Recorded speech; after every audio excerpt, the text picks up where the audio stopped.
Cabinet की बैठक में मोदी सरकार ने किसानों को बड़ी राहत दी है। कैबिनेट की बैठक में मीडिया से बात करते हुए केंद्रीय मंत्री अनुराग ठाकुर ने बताया कि सरकार लगातार किसानों को सशक्त बनाने का काम कर रही है।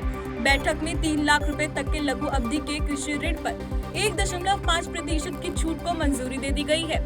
केंद्रीय मंत्री ने बताया कि इस योजना के तहत साल 2022-23 से 2024-25 के बीच में 34,856 करोड़ रुपए का अतिरिक्त बजट का प्रावधान किया गया है। सरकार ने किसानों को ऋण में छूट देने के साथ ही क्रेडिट लाइन गारंटी योजना कोष को भी बढ़ाने को मंजूरी दे दी है। सरकार के इस कदम से कृषि क्षेत्र में बढ़ावा मिलेगा।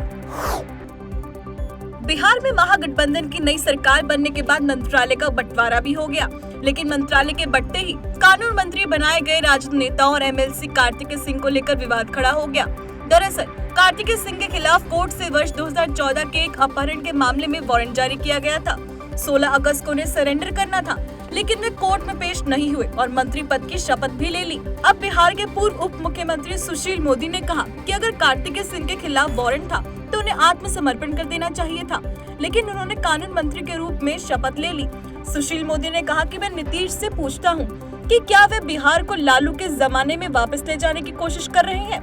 कार्तिकेय सिंह को तत्काल बर्खास्त किया जाना चाहिए। वहीं बीजेपी नेता रविशंकर प्रसाद ने प्रेस कॉन्फ्रेंस कर कहा कि कार्तिकेय सिंह ने कानून मंत्री पद की गरिमा को तार-तार कर दिया है। भारतीय जनता पार्टी की ओर से नए संसदीय बोर्ड की घोषणा की गई है। वहीं बीएस येदियुरप्पा व बीएल संतोष को संसदीय बोर्ड में एंट्री मिली है। नए संसदीय बोर्ड में जेपी नड्डा, नरेंद्र मोदी, राजनाथ सिंह, अमित शाह, बीएस येदियुरप्पा, सर्बानंद सोनोवाल, के लक्ष्मण, इकबाल सिंह लालपुर, सुधा यादव, सत्यनारायण जटिया, बीएल संतोष समेत 15 सदस्यों को शामिल किया गया है। इसके साथ ही भारतीय जनता पार्टी की केंद्रीय चुनाव समिति का भी ऐलान कर दिया गया है। इस समिति में महाराष्ट्र के डिप्टी सीएम देवेंद्र फडणवीस, केंद्रीय मंत्री भूपेंद्र यादव और ओम माथुर को जगह मिली है। इसके केंद्रीय संसदीय बोर्ड की तरह चुनाव समिति का अध्यक्ष भी जेपी नड्डा को बनाया गया है। बता दें कि बोर्ड में मध्य प्रदेश के मुख्यमंत्री शिवराज सिंह चौहान और केंद्रीय मंत्री नितिन गडकरी को जगह नहीं मिली है। भारत के विदेश मंत्री एस जयशंकर ने पूरी दुनिया के देशों को ये साफ कर दिया है कि रूस से तेल खरीदना उनका नैतिक कर्तव्य और दायित्व है। उन्होंने कहा कि उन्हें अपने देश की जरूरतों को पहले ध्यान में रखना है और उसके मुताबिक फैसला करना है। जयशंकर ने कहा कि यूरोप, मध्य पूर्व और अन्य दूसरे सोर्स से तेल खरीद रहा है, तो भारत को भी अच्छे सौदे बनाने का पूरा हक है। विदेश मंत्री जयशंकर ने बैंकॉक में भारतीय समुदाय के संग बातचीत के दौरान कहा कि हर देश बढ़ती ऊर्जा की कीमतों को कम करने के लिए सबसे अच्छा और फायदेमंद सौदा पक्के करने की कोशिश करेगा और भारत ठीक ऐसा ही कर रहा है। बता दें कि यूक्रेन युद्ध के मद्देनजर भारत की रूस से तेल खरीदने के फैसले की आलोचना की जा रही थी, जिसको लेकर विदेश मंत्री एस जयशंकर ने खरा जवाब दिया है। कांग्रेस के वरिष्ठ नेता गुलाम नबी आजाद लंबे समय से पार्टी से नाराज थे।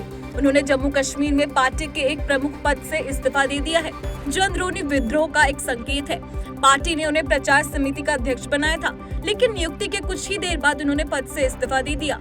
उन्हें स्वास्थ्य कारणों का हवाला देते हुए ये इस्तीफा दिया है। लेकिन कांग्रेस के ही एक दूसरे नेता ने दावा किया है कि गुलाम नबी आजाद पार्टी से खुश नहीं है। उन्हें इस बात का दुख है कि कुछ जमीनी नेताओं को नजरअंदाज कर दिया गया। बता दें कि मंगलवार को कांग्रेस ने अपने जम्मू कश्मीर संगठन में बड़ा बदलाव किया था। संगठन को और ज्यादा मजबूत करने के लिए कई नई नियुक्तियां की गई थी, जिसे लेकर वे नाखुश थे। केंद्रीय कृषि मंत्रालय ने वर्ष 2021 से 22 के लिए मुख्य कृषि फसलों के उत्पादन का चौथा अग्रिम अनुमान जारी कर दिया है। इस साल रिकॉर्ड 315.72 मिलियन टन खाद्यान्न उत्पादन का अनुमान है, जो 2020 से 21 की तुलना में 4.98 मिलियन टन अधिक है। साल 2021 से 22 के दौरान खाद्यान्न उत्पादन पिछले 5 वर्षों के औसत खाद्यान्न की तुलना में 25 मिलियन टन अधिक है। चावल, मक्का, चना, दलहन, रेपसीड व सरसों, तिलहन और गन्ने का रिकॉर्ड उत्पादन अनुमानित है। कृषि मंत्री नरेंद्र सिंह तोमर ने कहा कि फसलों का रिकॉर्ड उत्पादन सरकार, किसानों और वैज्ञानिकों की मेहनत से हुआ है। कांग्रेस से इस्तीफा देने के करीब 2 सप्ताह बाद गुजरात के पूर्व मंत्री नरेश रावल और राज्यसभा के पूर्व सदस्य राजू परमार बुधवार को भाजपा में शामिल हो गए हैं। बता दें कि दोनों नेता दशकों तक कांग्रेस के साथ रहे हैं। वे कुछ महीनों बाद होने वाले गुजरात विधानसभा चुनाव से पहले भाजपा में शामिल हो गए हैं। भाजपा की गुजरात इकाई के अध्यक्ष CR पाटिल ने पार्टी में उनका स्वागत किया है। यही नहीं, बड़ी संख्या में उनके समर्थक भी भाजपा में शामिल हो गए हैं। दरअसल परमार 1988 से 2006 के बीच 3 बार गुजरात से कांग्रेस के राज्यसभा सदस्य रह चुके हैं। राजनीतिक दलों के मुफ्त चुनावी वादों पर सुप्रीम कोर्ट ने अहम टिप्पणी की है। कोर्ट ने कहा है कि राजनीतिक दलों को लोगों से वादा करने से नहीं रोका जा सकता। सवाल इस बात का है कि सरकारी धन का किस तरह से इस्तेमाल किया जाए। सुप्रीम अदालत में इस मामले की सुनवाई अब 22 अगस्त को होगी।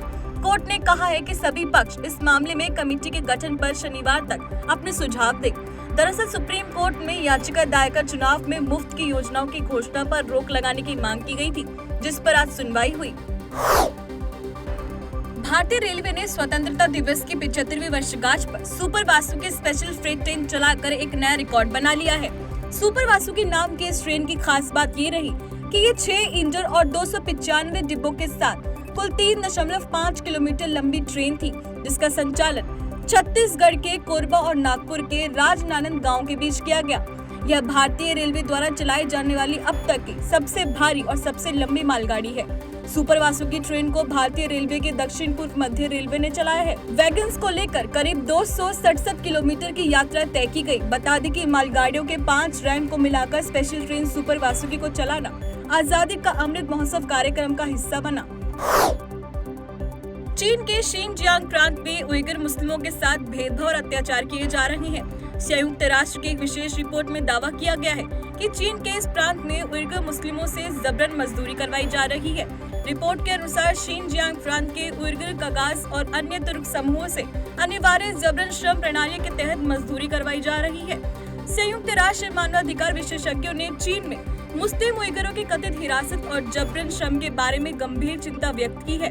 विशेषज्ञों ने कहा, उइगर श्रमिकों को कथित तौर पर शोषणकारी, कामकाजी और अपमानजनक जीवन स्थितियों के अधीन किया गया है।